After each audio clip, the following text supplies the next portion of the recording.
أعوذ بالله من الشيطان الرجيم. يا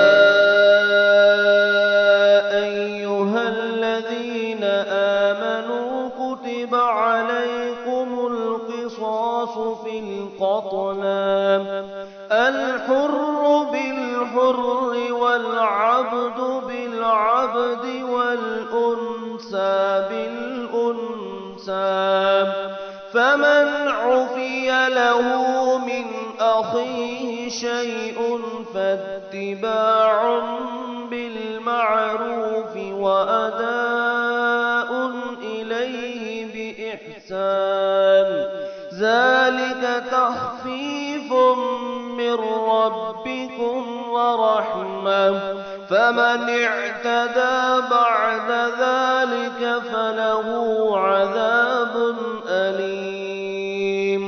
ولكم في القصاص حياة يا أولي الألباب لعلكم تتقون.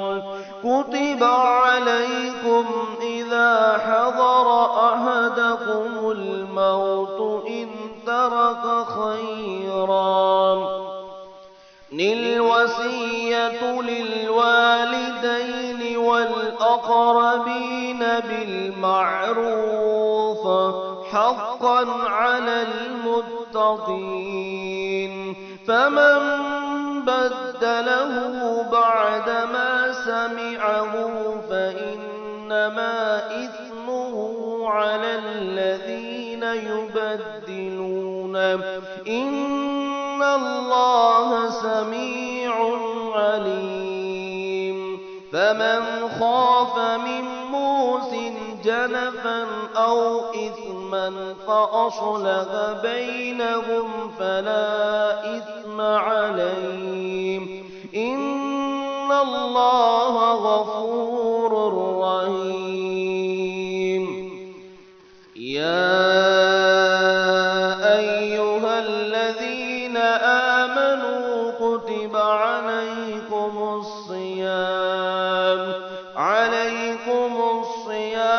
كما كتب على الذين من قبلكم لعلكم تتقون، أياما معدودات، فمن كان منكم مريضا أو على سفر فعدة من أيام أخر، وعلى الذين يطيقونه فدية طعام مسكين، فمن تطوع خيرا فهو خير له، وأن تصوموا خير لكم إن كنتم تعلمون.